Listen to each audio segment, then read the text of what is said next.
Afoussiata Bamba Lamine déclare la guerre au régime Ouattara, il faut mettre un terme à l'imposture et aux mensonges des dirigeants politiques en Côte d'Ivoire.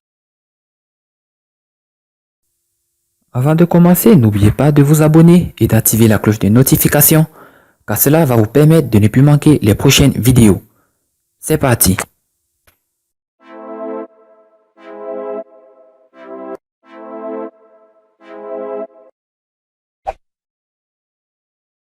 De fortes rumeurs distillées par certains cadres du RHDP et reprises par une certaine presse faisant cas d'un retournement de veste d'Afoussiata Bamba Lamine, n'ont pas laissé indifférente l'ancienne ministre de la Communication.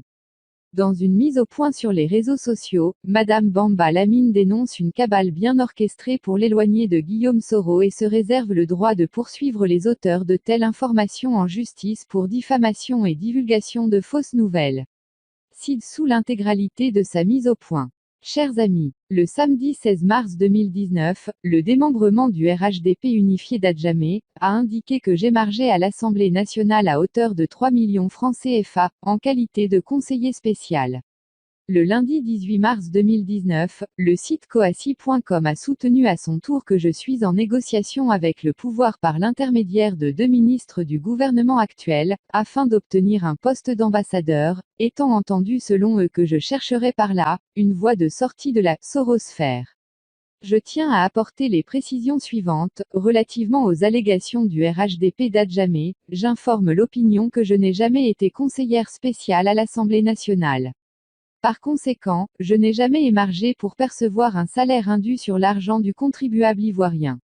Ceci peut d'ailleurs être facilement vérifié auprès de l'institution. Il aurait été mieux indiqué que ces déclarations soient appuyées des preuves de ma nomination en qualité de conseiller spécial ainsi que de celle de mon émargement. Je m'étonne qu'un parti politique qui se dit sérieux s'adonne à de telles divulgations sans vérification. Quant aux contre-vérités de coassi.com, sans vouloir faire étalage des ennuis judiciaires auxquels ce site est déjà accoutumé, il va sans dire qu'un organe de presse en ligne qui se prétend sérieux ne peut se prêter à la divulgation de rumeurs infondées, sans avoir au préalable vérifié la crédibilité de ses sources. En outre, la loi sur la presse fait obligation à l'auteur d'un article de décliner son identité. Or en l'occurrence, l'article précité n'est pas signé, il est juste fait mention du nom du site coassi.com, comme si cela suffisait. Pour ma part, j'affirme n'avoir eu aucune rencontre ni entretien téléphonique avec aucun membre du gouvernement depuis ma sortie le 13 janvier 2017. Par quel miracle nous serions-nous donc entretenus d'un projet aussi fantasmagorique? Je demande de la considération de la part de l'auteur de l'article, ainsi que de celle de son directeur de publication. Femme de conviction, mon militantisme politique auprès du président Guillaume Kigbafori Soro n'a pas été commercé, n'est pas monnayable et ne sera pas cessible. Les commanditaires au sein du RHDP unifié se trompent de combat, car leur rêve illusoire qui consiste à séparer, vaille que vaille, des compagnons de lutte ne peut se réaliser. Notre combat pour la restauration de la dignité de notre peuple est une cause si noble que je suis dans la dynamique, avec le président du comité politique, de tout braver jusqu'à la victoire finale, le peuple souverain ayant toujours le dernier mot.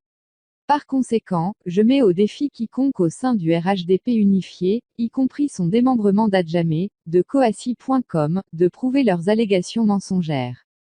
Au regard de tout ce qui précède, par principe de probité morale et dans l'optique d'accélérer la clarification de ces deux affaires, j'ai déposé ce jour, une plainte devant la brigade de recherche afin de traduire, devant les juridictions compétentes, les responsables du RHDP et son démembrement d'Adjamé, ainsi que l'auteur de l'article publié sur le site coassi.com et son directeur de publication pour diffamation, propos mensongers, divulgation de nouvelles fausses et atteinte à mon intégrité morale et à ma probité. L'enquête est désormais en cours. Dorénavant, il faut mettre un terme à l'imposture et aux mensonges des dirigeants politiques en Côte d'Ivoire. Dieu bénisse la Côte d'Ivoire et tous ses habitants.